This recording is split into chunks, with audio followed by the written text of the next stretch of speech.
primeros versículos de Hechos capítulo 2, versículo 1, dice: cuando llegó el día de Pentecostés, estaban todos unánimes juntos y de repente vino del cielo un estruendo como de un viento recio que soplaba, el cual llenó toda la casa donde estaban sentados, y se les aparecieron lenguas repartidas como de fuego, asentándose sobre cada uno de ellos. Y fueron todos llenos del Espíritu Santo y comenzaron a hablar en otras lenguas según el Espíritu Santo les daba que hablasen. En el capítulo primero de Hechos vimos que los discípulos de Jesucristo y los apóstoles de Jesucristo estaban en Jerusalén esperando, porque Jesucristo les había mandado que esperasen. Y ahora dice aquí, cuando llegó el día de Pentecostés. El día de Pentecostés es una de las 3 fiestas que exigía a los israelitas ir a Jerusalén. Son 3 fiestas de las cuales nos habla Éxodo 23, Éxodo 34, Deuteronomio 16. Es la Pascua, que el día de hoy muchos creen que saben cuál es. Y luego está la fiesta de los tabernáculos y está el día de Pentecostés. Estas fiestas, cada una de ellas tiene significado, y significado en Jesucristo. Porque justo después de la Pascua, brothers, justo después de la Pascua, que viene siendo el domingo, y que la Pascua se comía sin levadura, representando a Jesucristo sin pecado. La levadura en la Biblia representa pecado la gran mayoría de las veces, con excepción de una sola vez. Justo después de la Pascua era el domingo de los primeros frutos. Y la palabra de Dios nos dice que Jesucristo, en 1 Corintios capítulo 15, versículo 20, dice: mas ahora Cristo ha resucitado de los muertos, primicias de los que durmieron es hecho. O sea, la fiesta de los primeros frutos representa a Jesucristo. Él es primicia. ¿Y Jesucristo resucitó en qué día? En domingo. En domingo. Así que, brothers, las 3 fiestas en realidad pedían traer los primeros frutos, no nomás la Pascua. Estaba la fiesta de los tabernáculos, que por lo general traían uvas, olivo. La fiesta de las semanas o Pentecostés, que traían por lo general trigo, y la fiesta de la Pascua, donde traían la cebada. En el día del Pentecostés, brothers, otra vez, ahora comían pan, pero con levadura. El día de la Pascua, pan sin levadura. El día del Pentecostés, pan con levadura. Y la gente por siglos se preguntó por qué ahí sí se vale y allá no se vale. Ahora nosotros comprendemos, le damos el significado, que la levadura, el pan con levadura representa la iglesia, pues es el día que nace la iglesia. Porque la iglesia, por muy bonitos que seamos, por mucho que nos guapiemos, por mucho perfume que nos echamos, seguimos teniendo pecado. O sea, seguimos siendo pecadores hasta que Jesucristo nos dio un cuerpo glorificado, un cuerpo nuevo. Pero por hoy la iglesia no es perfecta. El día de hoy, en este momento, la iglesia que está aquí no es perfecta. Jesucristo sí lo es. Ahora, otra vez la fiesta del Pentecostés, también llamada como la fiesta de las semanas, se llamaba fiesta de la semana porque sucedía 7 semanas después de la Pascua. Entonces, una semana es 7 días, una semana de semana son 7 semanas. Entonces, si usted, por ejemplo, en este año le hace cálculos, el día de la Pascua fue el 31 de marzo y el día del Pentecostés fue el 19 de mayo. Un día hermoso, por cierto, un día donde Dios mandó bendición a esta tierra hace 40 y algo de años. Pero si usted le calcula, es que es el día que nací yo, ¿no? Si usted le calcula del 31 al 19, 31 de marzo al 19 de mayo, son 7 semanas. 7 semanas. Entonces, ¿qué lección agarramos de aquí? Podríamos nomás llegar hasta ese versículo. y agarrar una lección para nuestra vida aplicable. Los judíos le llaman a las fiestas que ellos tienen Moedim. Y esa palabra Moedim es una palabra en hebreo, brothers, que significa tiempo predeterminado o tiempo señalado. Y ellos les llaman los Moedims, las fiestas. Pero esa palabra Moedim viene a aparecer en Génesis, en el primer capítulo, en el versículo 14 de Génesis. Así dice Reina Valera 1960. Dijo luego Dios: haya lumbreras en la expansión de los cielos para separar el día de la noche, y sirvan las señales para las estaciones, para días y años. Ahí apareció la palabra en hebreo Moedim, y usted y yo batallamos para hallarla. Pero esa palabra se la voy a traducir de diferentes maneras, este versículo más bien. Dice, y sirvan de señales para Moedim, para días y años. Y sirvan de señales para tiempo predeterminado, para un tiempo señalado, para días y para años. La palabra de Dios nos dice en Gálatas capítulo 4, versículo 4, pero cuando vino el cumplimiento del tiempo, Dios envió a su Hijo nacido de mujer y nacido bajo la ley. Entonces, si hasta ahorita quiere usted agarrar la onda, es que Dios todo lo tiene planeado. Las fiestas que puso Dios desde antaño en el pueblo hebreo, todas tienen un significado y todas llegaron a cumplirse. ¿Cómo es que el Señor Jesucristo murió en la mera Pascua? Cuando se sacrificaba un becerro representando la sangre de ese becerro que limpiaba los pecados del pueblo. ¿Cómo resucitó en los primeros frutos? Y dice, ahora viene a ser primicias como nosotros para que resucitemos. Y ahora vemos que el día de Pentecostés, el día del Pentecostés de las semanas, es cuando viene el Espíritu Santo sobre la iglesia. Y nace ese día la iglesia. Ese día. Volvamos a Hechos capítulo 2. Dice, cuando llegó el día de Pentecostés, estaban todos unánimes juntos. Y de repente vino del cielo un estruendo como de un viento recio que soplaba, el cual llenó toda la casa donde estaban sentados. Y se les aparecieron lenguas repartidas, como de fuego, asentándose sobre cada uno de ellos. Y fueron todos llenos del Espíritu Santo. Y comenzaron a hablar en otras lenguas, según el Espíritu les daba que hablasen. En este momento ya tenían cuando menos 10 días esperando. 10 días, ¿esperando qué? Pues Jesucristo les dijo en el capítulo 1 de Hechos, versículo 4, que esperasen, que fueran a Jerusalén y esperasen la promesa del Padre, la promesa del Espíritu Santo.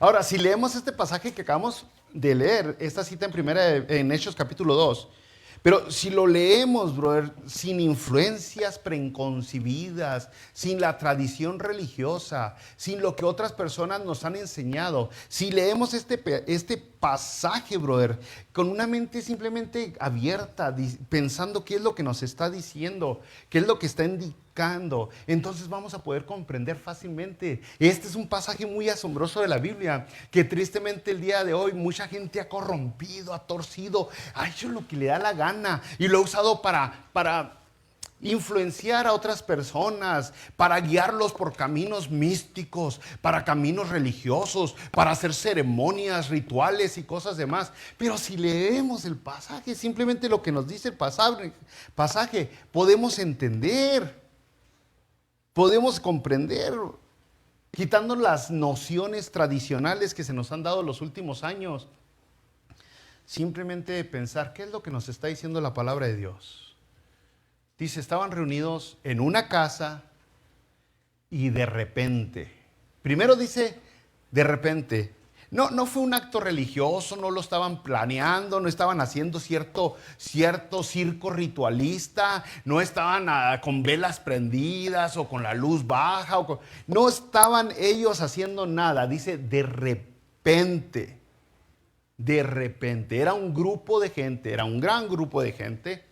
Tampoco yéndonos a la otra concepción de algunas otras religiones como ha nacido. No era una sola persona encerrado en una cueva y de repente le vino una revelación divina. Este es un gran grupo de gente que después todos ellos estuvieron dispuestos a morir por lo que creían, aun cuando los castigaron, cuando los mutilaron para que negasen la fe, cada uno de ellos se mantuvo firme en lo que creía. A diferencia de otras religiones también que nacieron en una cueva y que jamás fueron torturados para negar lo que había sucedido. Aquí no tenemos un individuo, tenemos varios. No tenemos un circo religioso. Simplemente ellos estaban en una casa y todos ellos, sin algo planeado por ellos, recibieron algo y de una manera que jamás se lo hubieran imaginado. Dice, vino del cielo un estruendo como de un viento recio que soplaba. Qué cosas maravillosas, ¿no?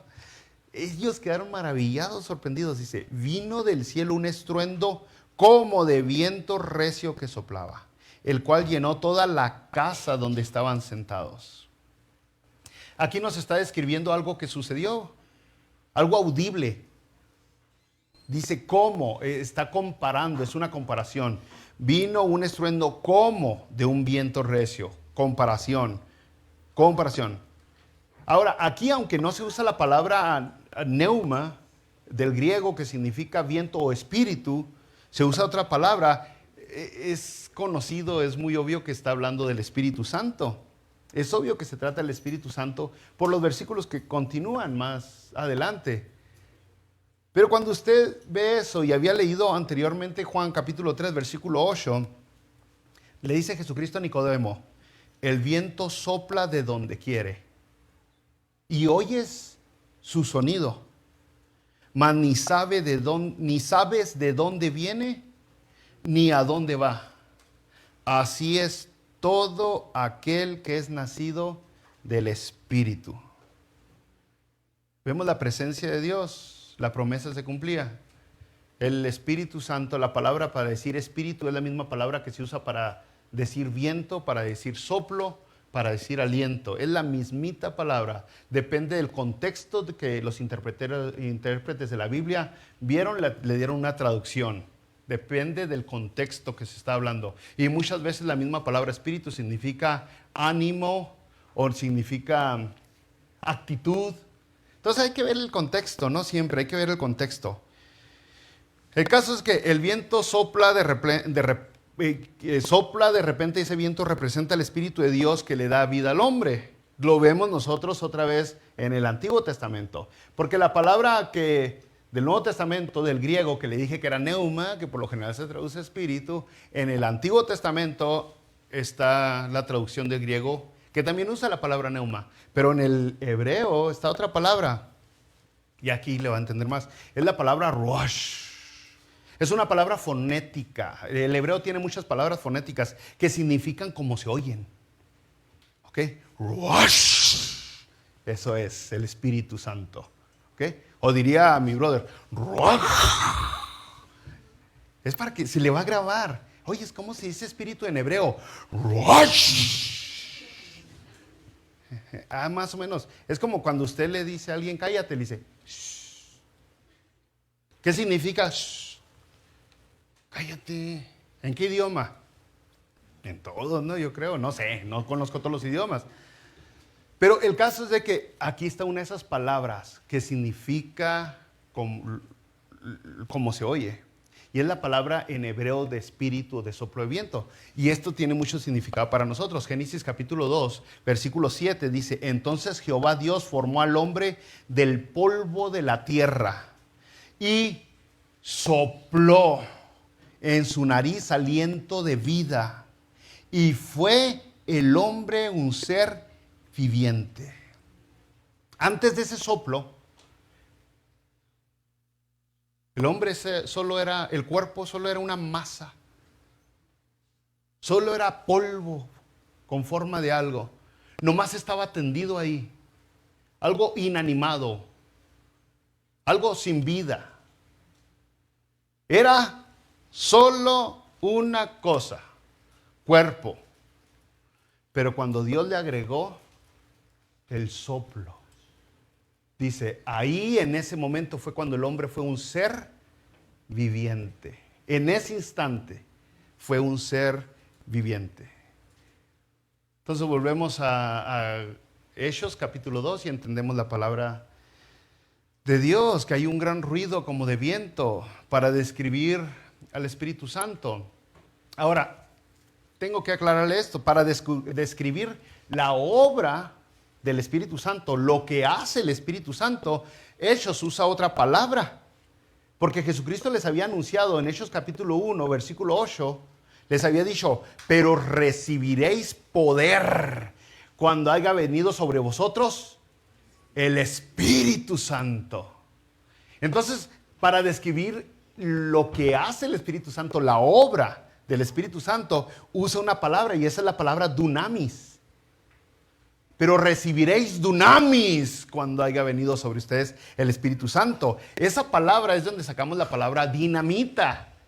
Recibirán dinamita. No, ahorita no, están bien locos, no les dé nada. Pero si están en Cristo, dice, van a recibir dinamita, dirían. Y es la palabra que se traduce bien como poder, fuerza, habilidad. Depende del contexto también. ¿Pero para qué? Poder para lograr con habilidad la obra de Dios, lo que Dios quiere que hagas. Incluso milagros. De hecho, varias veces la palabra dunamis se traduce como milagros. Varias cosas de las que hizo Jesucristo se traducen como milagros, donde dice dunamis. Es una habilidad que antes no tenías, es un poder que antes no tenías. Ahora con el Espíritu Santo lo puedes. Por eso es bien asombroso cuando las personas dicen, estoy llena del Espíritu Santo, pero son bien chismosas. Ay, pues eso lo podías hacer antes. O sea, no ha cambiado nada. Dime qué haces ahora que antes no podías. Pues chismeo más. No hay nada de diferencia en realidad en las personas, ¿no? Está hablando de un corazón cambiado, una persona transformada, alguien que es nuevo, es diferente. Podemos ver la diferencia en ti. Es lo que este viento, el Espíritu Santo, te da ese poder para que... Y no nomás aquí hacemos un show bien suave, ¿no? Bien religioso. Allá afuera. Es más, si se fijó dónde estaban reunidos cuando recibieron el Espíritu Santo. En una casa. No estaban en el templo, no estaban en la sinagoga, estaban en una casa. Y dice el versículo 3, y se les aparecieron lenguas repartidas, como de fuego, asentándose sobre cada uno de ellos. Entienda, ese es el nacimiento del cristianismo, el nacimiento de la iglesia. Usted es la iglesia. Esto que estamos hablando es algo que usted se supone que tiene ahora. Ese poder, ese Espíritu Santo. Pero ahora dice, se les aparecieron lenguas repartidas. Y las lenguas dice como de fuego. Ahora es algo visual. Ya no nomás es algo que se oye como el viento. Ahora es algo que se ve y dice, son lenguas repartidas como de fuego. Y se asentaron sobre cada una de ellos. Oiga, el fuego. Tenemos la promesa del Padre que es el Espíritu Santo. Pero si usted recordará, cuando Juan el Bautista andaba predicando, en un momento en Lucas capítulo 3, en el versículo 16, dijo Juan el Bautista, yo a la verdad os bautizo en agua, pero viene uno más poderoso que yo, de quien no soy digno de desatar la correa de su calzado. Él os bautizará en Espíritu Santo y fuego. ¡Ay, ay, ay! Fuego. Es que otra vez el poder, así como el fuego, así como el viento, es representativo. Es representativo de Dios, es la presencia de Dios, es lo que por siglos había representado el fuego. Por ejemplo, en Éxodo capítulo 3, si ustedes recordarán, Moisés y la zarza que ardía, dice que Dios se le apareció en una zarza, en medio de una zarza, de un arbusto que ardía y no consumía y se ardía y ardía. Y entonces ahí en Éxodo 3 tiene Moisés esta experiencia así medio religiosa.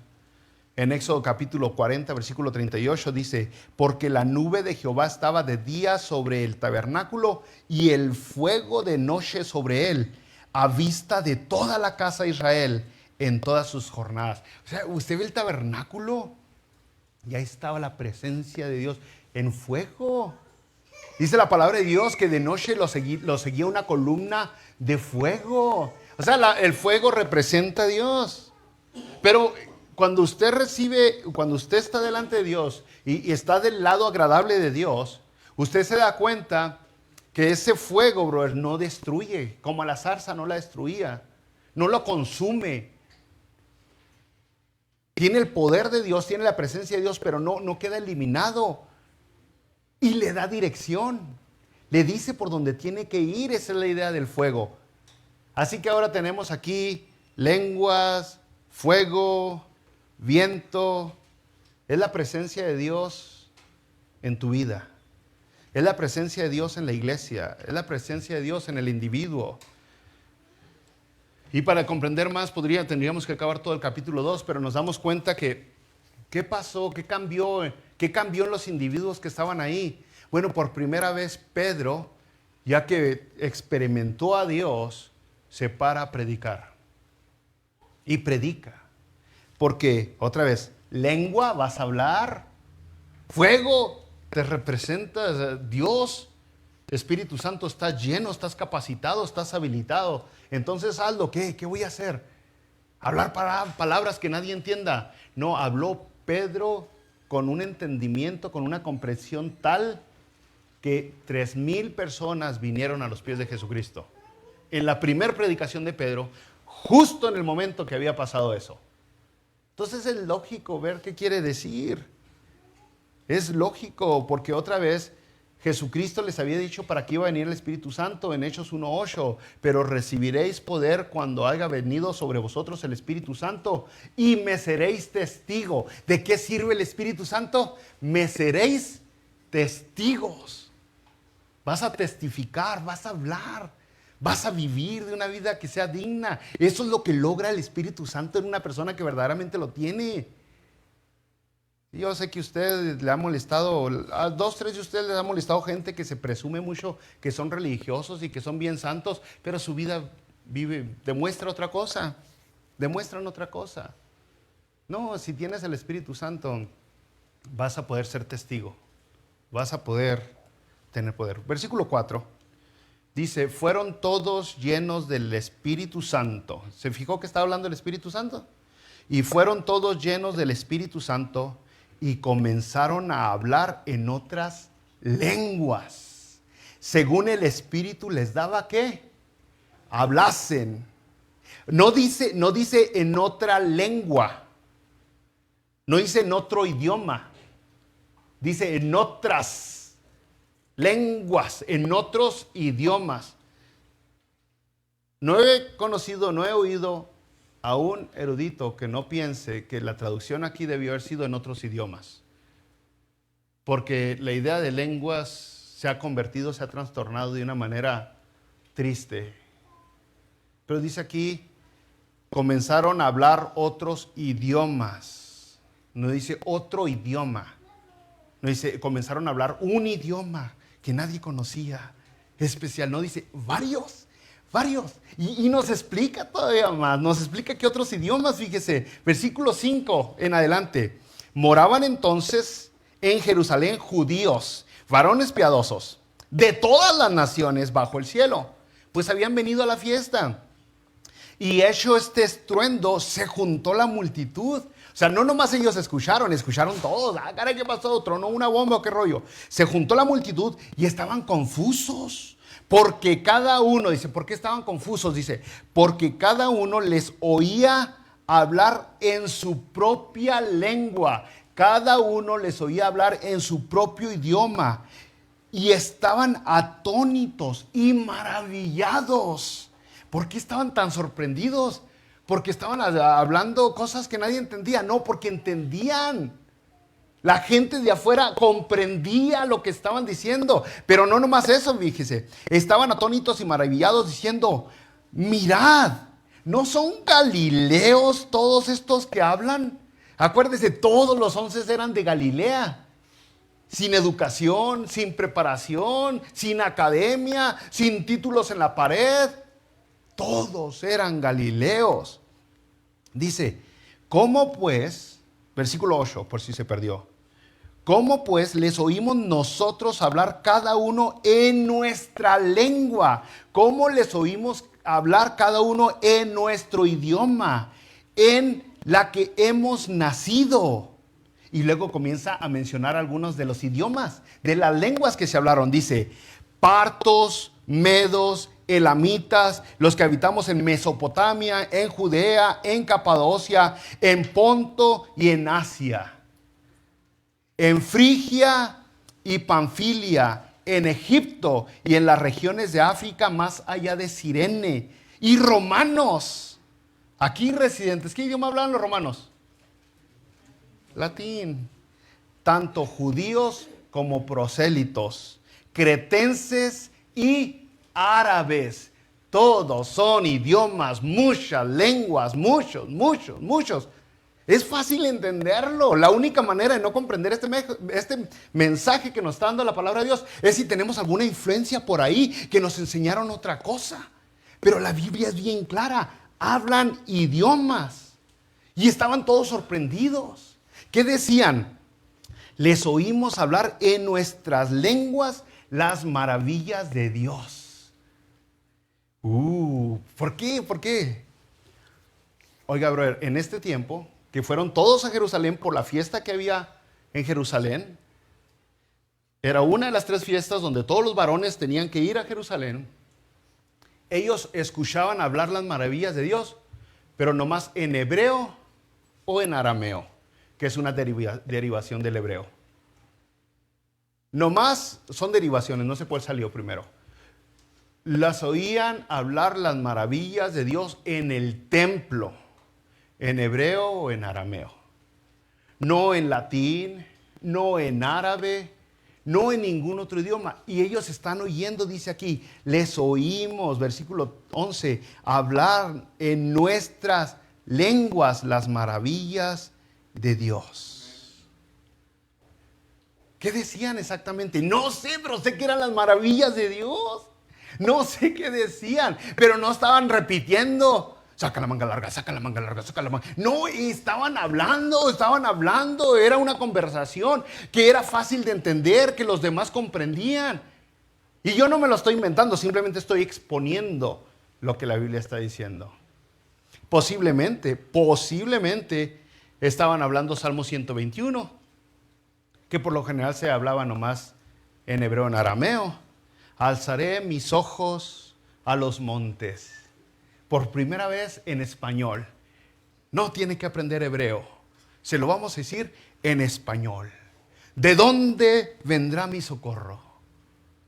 Mi socorro viene de Jehová, que hizo los cielos y la tierra. Las maravillas de Dios en el idioma que yo nací. Recuerda que antes la iglesia tradicional predicaba en latín.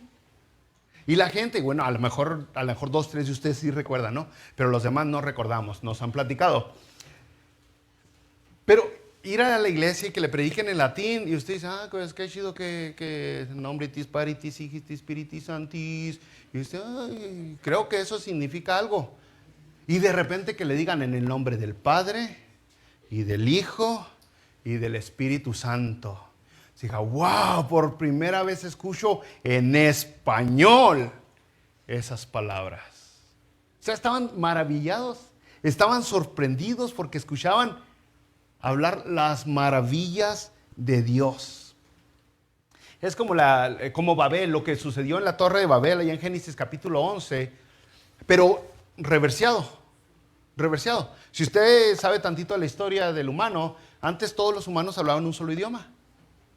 Y luego quisieron hacer lo que les dio la gana, como estamos impuestos. Y bajó Dios, dice la palabra de Dios, y les voy a confundir el idioma. Y ¡pum! Y a uno no le entiende ni a la esposa. Diferentes idiomas, aún en el hogar, ¿no? El caso es de que aquí como que se reversió ese asunto. Y ya de repente todos entendían el poder de Dios.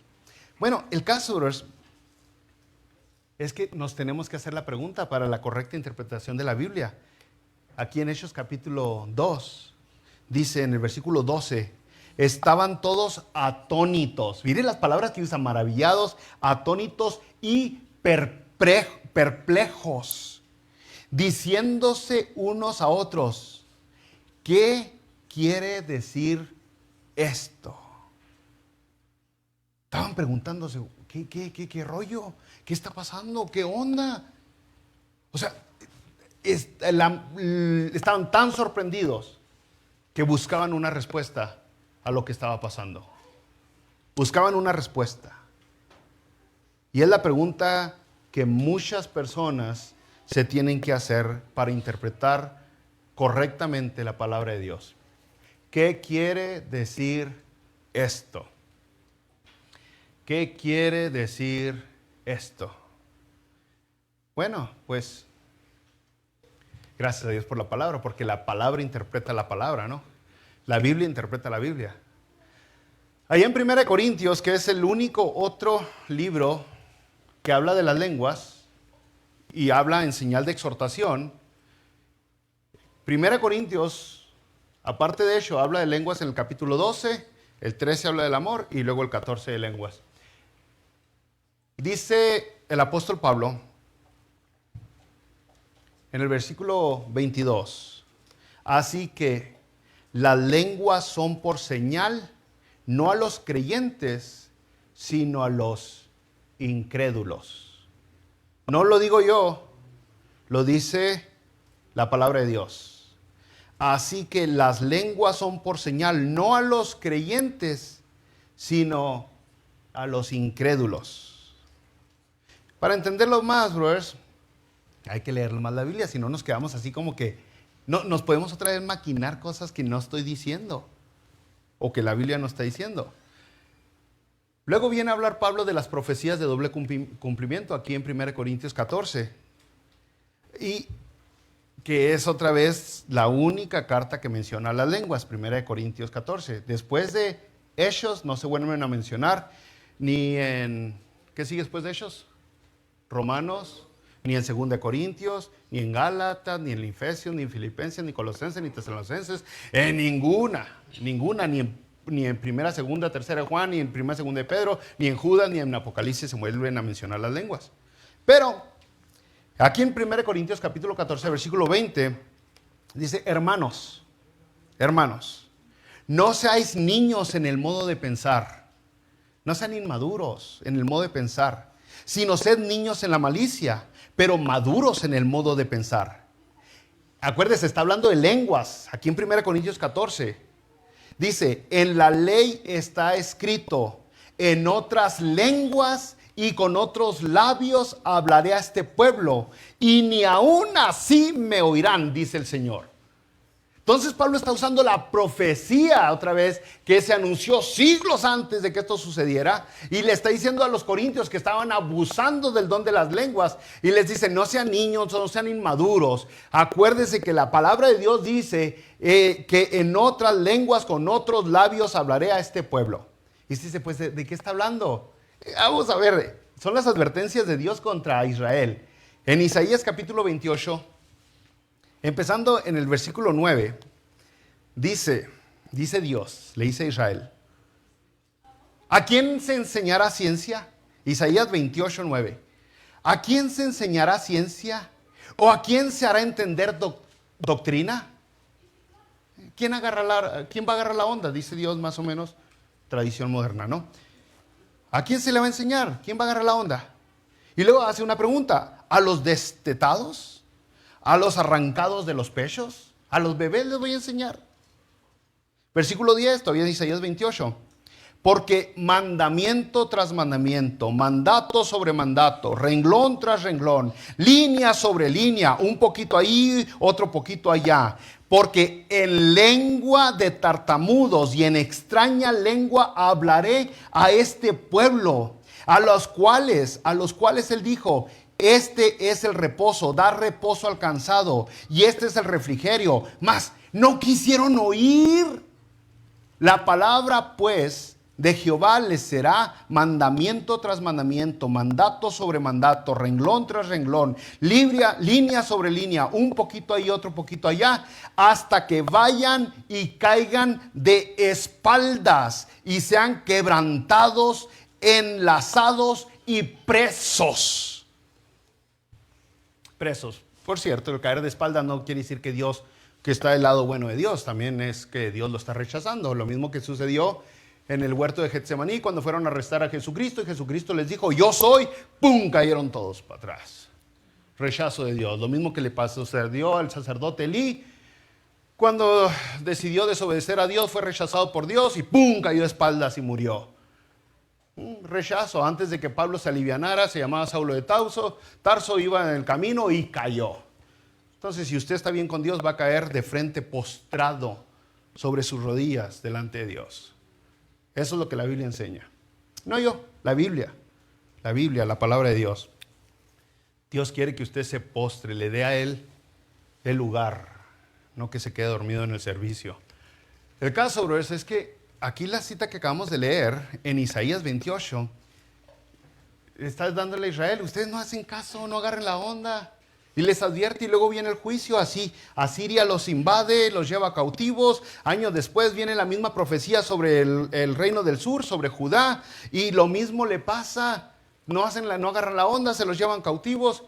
Y entonces hace una pregunta aquí Isaías, dice, ¿a quién le enseñará ciencia? Porque los hijos acaban haciendo lo mismo que los papás. Los hijos por lo general, es difícil romper esos círculos viciosos en la familia. Si usted es terco, hasta el hijo sale terco. Ay, salió como su padre. Son cosas que se aprenden. No es mucha genética, sino muchas veces cosas que aprende uno de la otra gente, ¿no? Pero luego les dice, en extraña lengua hablaré a este pueblo. Y ¿sabe qué? No nomás Isaías lo hizo, Jeremías también predicó al respecto en el capítulo 5 de Jeremías, aparte de Isaías. Moisés les dijo que si se portarían más, iba a venir gente con lengua extraña y les iba a ir gacho. Entonces, ¿qué significa? Ellos se estaban preguntando, ¿se acuerda? ¿Qué quiere decir esto? Volviendo a Hechos capítulo 2, ¿qué quiere decir esto? Pues es una señal para los judíos que quiere decir que no están bien con Dios. Es una señal. Aliviánense. Agarraron toda la onda. Todos los judíos que estaban ahí creyeron entonces y vinieron a los pies de Jesucristo, se arrepintieron de sus pecados. No. Versículo 13, Hechos capítulo 2. Mas otros burlándose decían, están llenos de mosto. Están bien borrachotes, dijeron. Estos andan hasta atrás. Señal de que no todas las personas creen por más milagros que se les enseñen, por más pruebas que se les presenten, por más evidencia que se ponga sobre la mesa. No todo mundo va a creer. Hay incredulidad aun cuando haya pruebas.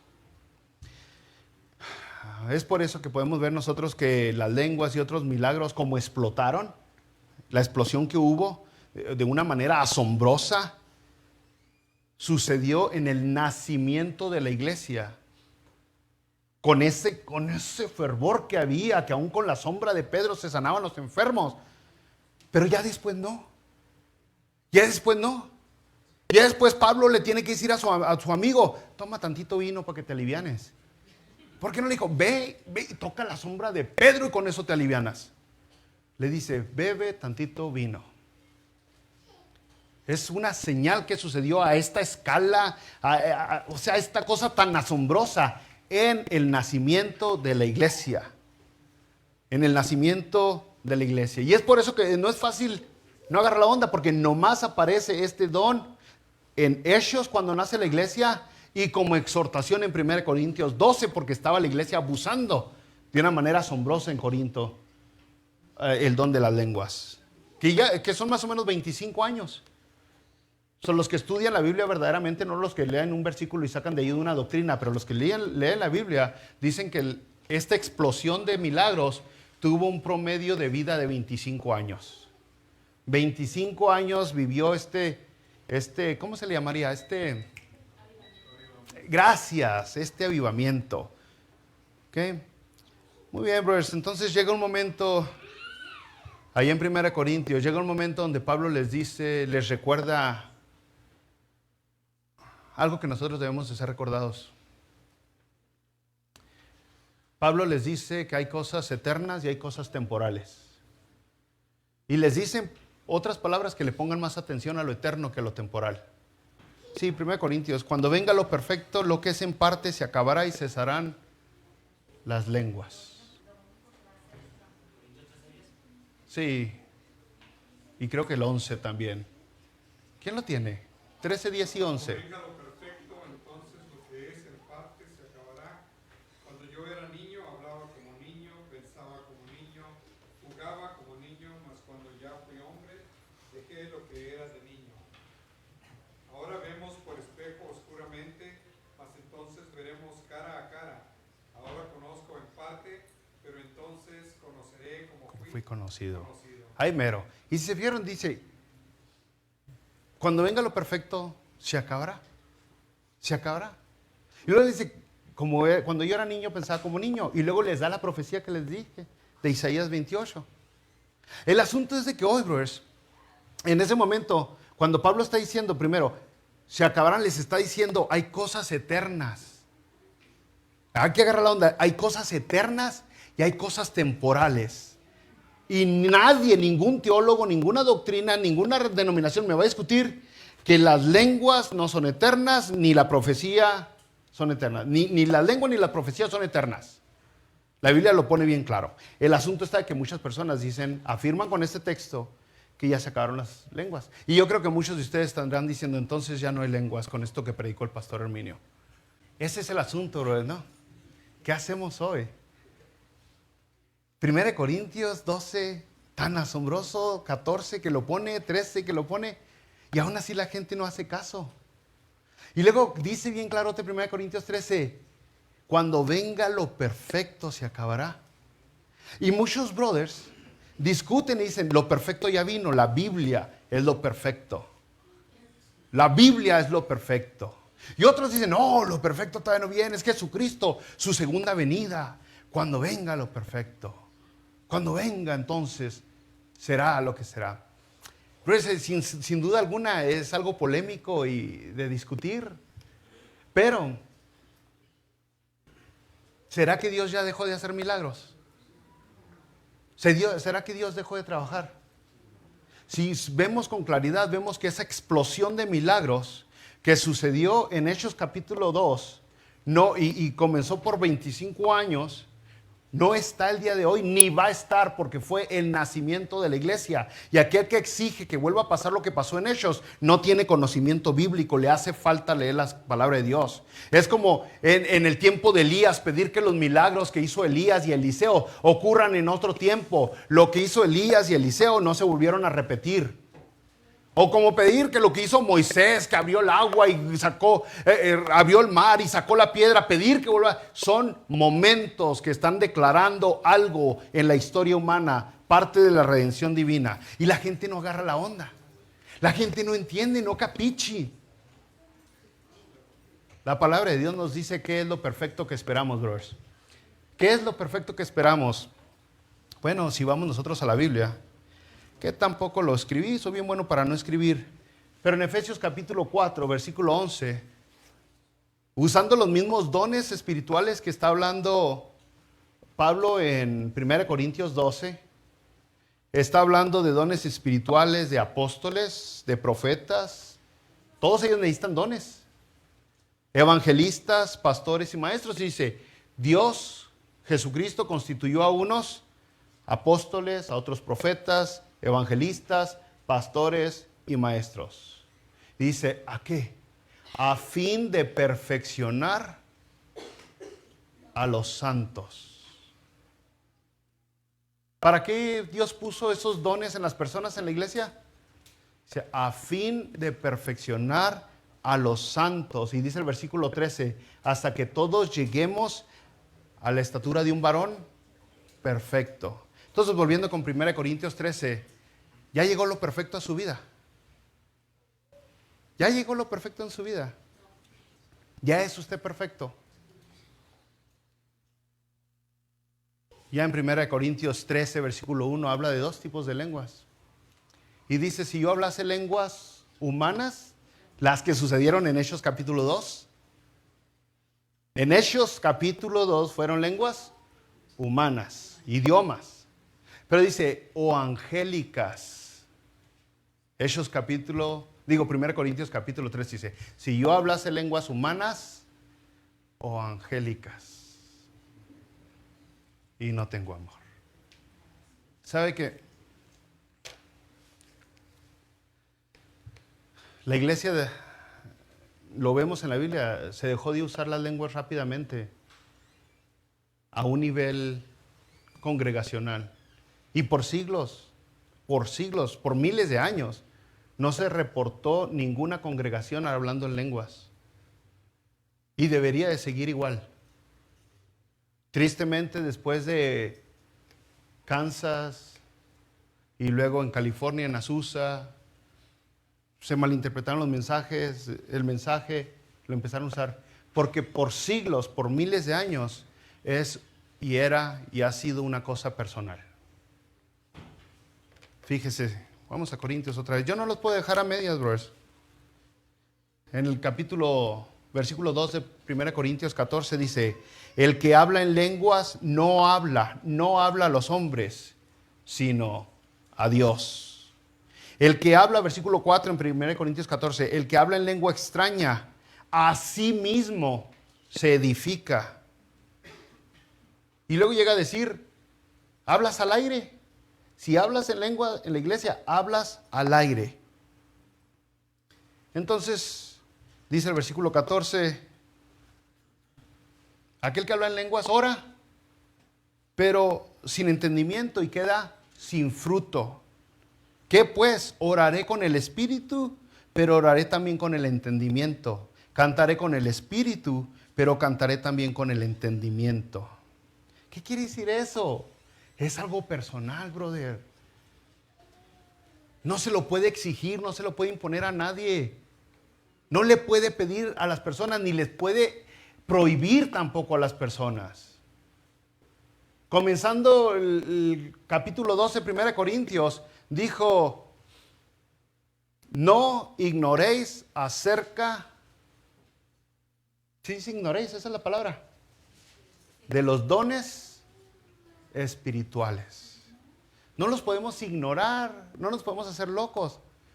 Pero 1 Corintios habla muy claro que en la iglesia, si fuera que se pudiera hablar en la iglesia, tuviera que haber intérprete, tuviera que haber orden, tuviera que ser exactamente como la palabra de Dios dice. Pero usted se da cuenta que ha sido algo personal. Entonces me preguntan a mí, la verdad muchos me han preguntado acerca de las lenguas, porque es algo que se abusa mucho, porque le da cierta idea de una seguridad espiritual. Estoy haciendo algo, mira, estoy bien con Dios. Me preguntan a mí, ¿qué rollo? Digo, brother, si usted en un momento en su vida, no de una manera emocional, no de una manera sentimental, donde sus emociones lo controlan, aguas, porque la palabra de Dios dice, engañoso es el corazón y más que todas las cosas. O sea, lo más engañoso que existe en la vida es el corazón que usted tiene.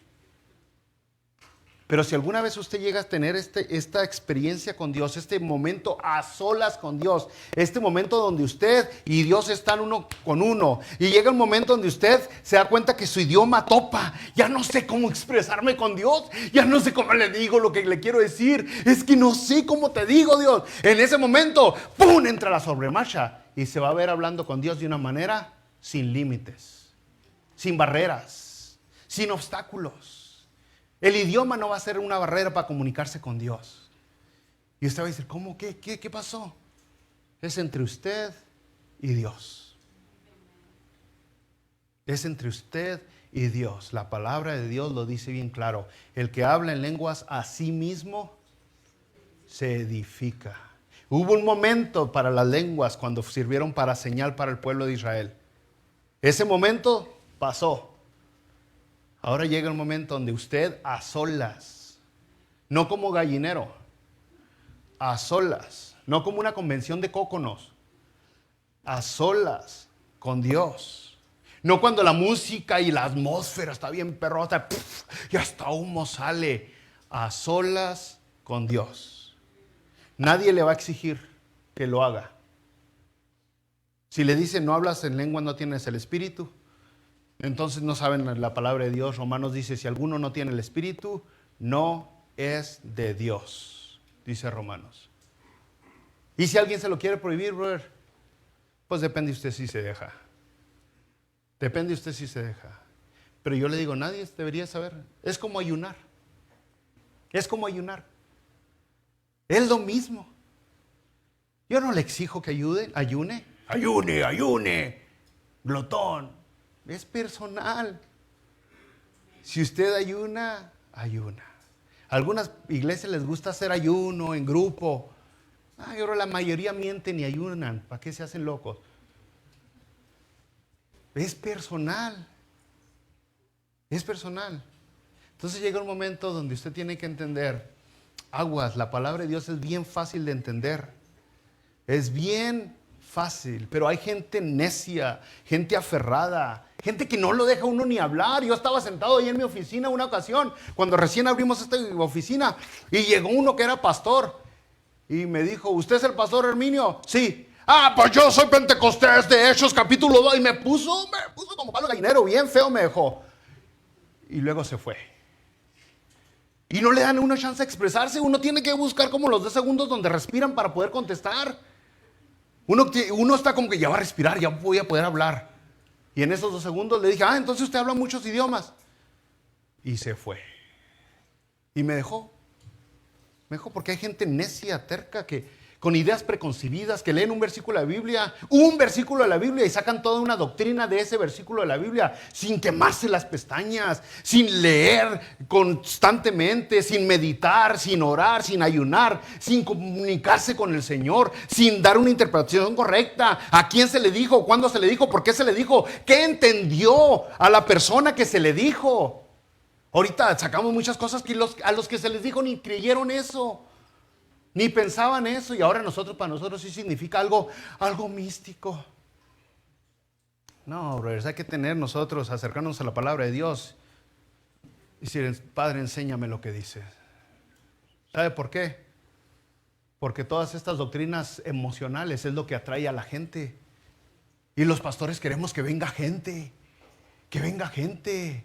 Si le muestro que aquí está Dios, con este show religioso, con este ritualismo, va a venir más gente. Y entonces andamos tumbando y sacando y echando. Brother, ¿usted a quién se quiere acercar? ¿A un fantasioso pastor o a Dios verdadero? Usted quiere a Dios. Usted no me quiere a mí. Usted quiere a Dios, usted busca a Dios. Entonces vaya a la palabra, vaya con sinceridad. Segunda de Timoteo en el capítulo 1, versículo 7 dice que Dios no nos ha dado un espíritu de cobardía, sino de poder, de amor y de dominio propio. Fíjese la última palabra, dominio propio. Ay, pastor, no supe lo que dije, me agarró el Espíritu Santo. Pues fue un demonio, hermana. Fue un demonio. Si ese espíritu que entró a usted le quitó la identidad, no fue el Espíritu Santo. El único espíritu que roba identidades es el Satanás, el demonio, el chamuco. El espíritu que entra a usted, que viene de Dios, le da dominio propio. Le da poder y le da amor. Y le da amor. Y eso es lo que ustedes, iglesia, tiene, el poder de Dios. No lo busquen en la religión. No lo busquen en la denominación. No se paren el cuello con que su denominación es la más perrona. Las denominaciones no salvan, las religiones no salvan. La religión mata, pero el Espíritu vivifica.